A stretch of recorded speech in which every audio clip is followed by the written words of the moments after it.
What's going on, Hyperdrivers? Today is my birthday and I got myself something that hopefully will not disappoint.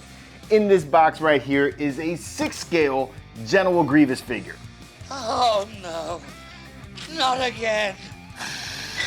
Okay, I know I have a rocky past with this character. I first owned the original Sideshow figure and that one broke on me. I rolled the dice a second time and went with what was supposed to be a more updated, new and improved version of the Sideshow General Grievous figure, and you all witnessed my meltdown when that broke apart on me just as I got it out of the box. His legs don't even stay up. And the arm fell off. Wow. I then went for a third time and tried my hand at the Sideshow General Grievous statue, and you know, with all fairness, that's not a bad statue. It just was a little bit flimsy and it didn't have the light up lightsabers. So in my opinion, the juice wasn't worth the squeeze. Time to abandon ship. But this time it's gonna be different. This one here is made by Hot Toys. It is die cast, a die cast General Grievous. That means metal parts, reinforced joints, and it has light up lightsabers. So, will this be the General Grievous that will make a fine addition to my collection? Let's find out. Go strap yourselves in. I'm going to make a jump to light speed.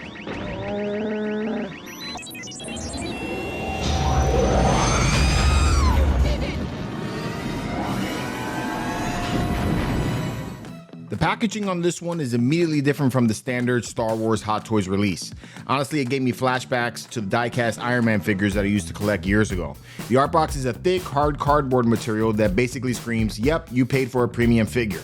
Slide out the inner tray and the entire thing is this hard foam encasing that Grievous is shipped in. His name is carved into the top layer, which is super cool, and then there's a second tier that features even more accessories. I wish Hot Toys would do this for every release. My shelves and my sanity would greatly appreciate it. Beyond the figure, you're gonna get a battle damaged face swap out that features a burnt eye on one side, and it looks really cool. I like the details, but I don't ever remember seeing him look like that in the movie, so it's not something that I'm gonna display him with. Still, it has the same rotating eyes just like the standard portrait. You also get two hands that do not separate like the others, but they feature the same articulating fingers, and it comes with a rotating wrist. If your plan is to keep the arms combined, this is the option that I'd use. It just looks better for posing in my opinion.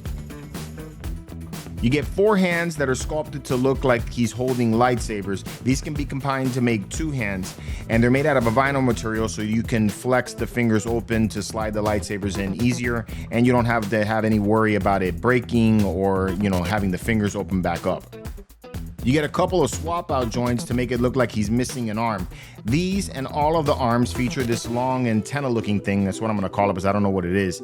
And these on this one are made out of a vinyl material, which is really awesome. It's because you don't have to worry about them breaking when you're posing. On Sideshows, this was very brittle and always a point of concern when I was posing it. This one here is the special edition from Sideshow, so you get that gold Sideshow coin. And yeah, this is okay, I guess. I mean, it's not something I'm gonna display it with. In my opinion, I would have preferred maybe a hollow communicator with Count Dooku on it. I think that would have been a better option. Also, you get 2 severed arms that feature the lightsaber scorch marks to recreate that scene with General Kenobi on Utapau.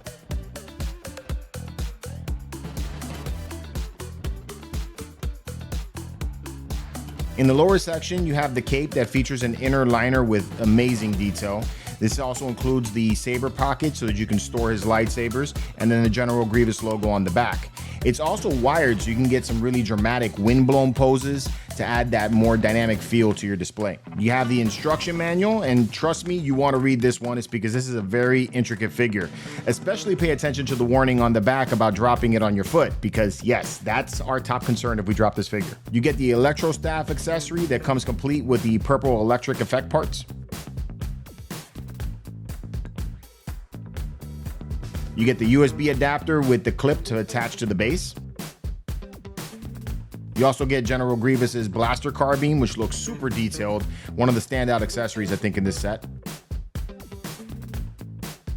You get 2 sets of lightsabers, 4 without cables and 4 with cables, so that you can add those light up features to the display.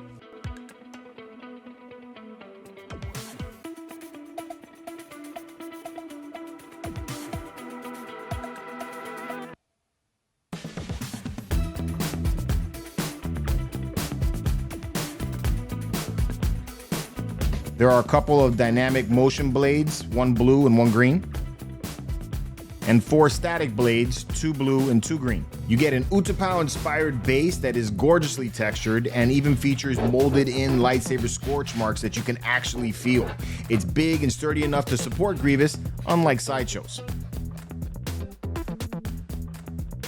And lastly, you get a reinforced stand with a crotch grabber.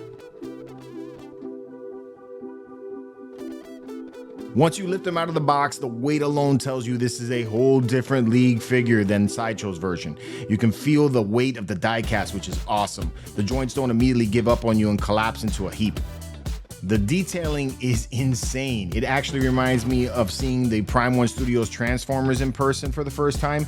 You see all of the mechanical bits and gears that make the character work, which is super freaking cool.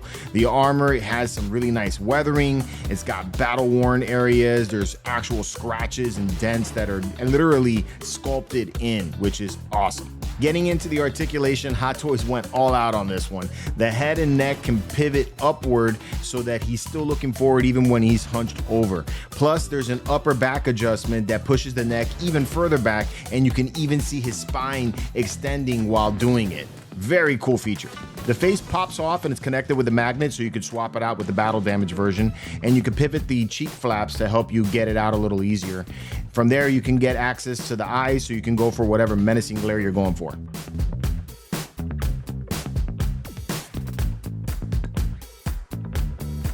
The arms, while combined, can swing 90 degrees forward and 90 degrees back, and it really has a good range going upwards. You can reach almost completely 180 degrees up. It has rotation to the back, so you can get that kind of look, but the forward rotation isn't the best. The forearms have a 90-degree bend with little to no rotation, and combined with the lack of forward mobility means that getting that look of having him tucking in the lightsabers doesn't seem to be achievable. But when the arms split is where this figure really shines. Unlike sideshows that required you to swap out the arms altogether, this one splits just like it did in the movie, which is super awesome. They're connected by a magnet and a key that lock them in place, and then once you pop them open, you get a lot more articulation in the arms. There's much more rotation. You can move the arms in the back almost completely behind him. I mean, this is a huge upgrade from Sideshow's approach. And another spot where this differs from Sideshow's is all the joints are made of metal, which is absolutely reassuring. The rear arms allow you to detach so you can swap out for the battle damage look, and the first time you pull on them to take it off, let me tell you, you're gonna feel like you're breaking it, but don't worry, just go ahead and pull with some confidence and it'll pop right off. The chest plate opens up to reveal his internal life support system, which is incredibly detailed, and it's perfect for recreating that Utapau showdown with General Kenobi. Now, the waist doesn't have a separate articulating area for the abs, so you can't go forward and back like you're crunching, but it does turn big time. I got mine 90 degrees and I felt like I could have gone even further. I was a little bit scared, but I think I could have. At the hips, you're gonna have the joints that allow you to move the thighs 90 degrees forward and 90 degrees back, and you can even get a little bit of rotation there. Now, these joints feel really, really strong despite not being ratcheted.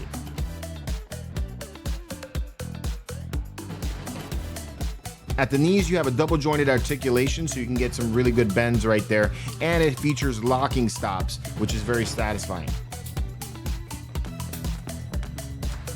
At the ankles, though, you have a ratcheting system, which is music to my ears. It moves forward and backwards, but it doesn't have much of a side-to-side action. The feet themselves actually rotate to give you that for compensation. Overall, I had a lot of fun posing this figure. I spent most of the day messing around with him, and he balances shockingly well. I found myself trying to find even more complicated poses to see if he would tip over, but no, this guy can really stand on his own. Now, here's something you probably never hear me say is praise for the crotch grabbers or these new USB light up lightsabers.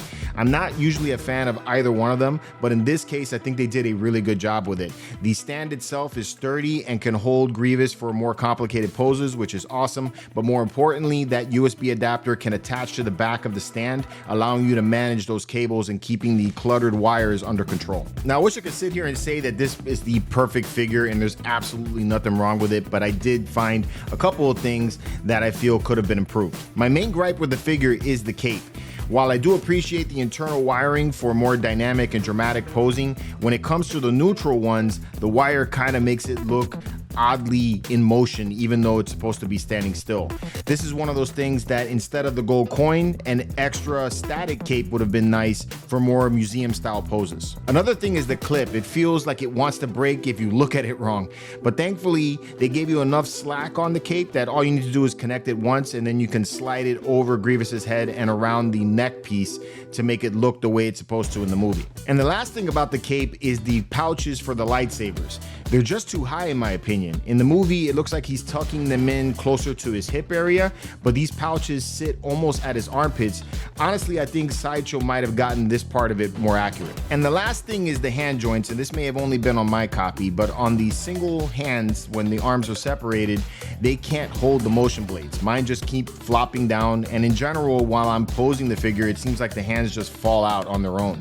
Again, this may be something that is only on my copy. Yours might be a little bit different, but that was my experience. But even with those flaws, this has been easily my favorite figure to pose this year.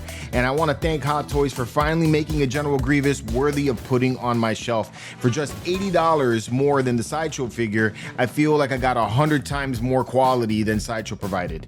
And I know it's waitlisted, but if this is something that you want to get, you should really try to get this figure over Sideshow's. It's absolutely worth it. Yeah, guys, I cannot believe this saga is finally over and I have the General Grievous figure that I've always wanted. This is so freaking awesome.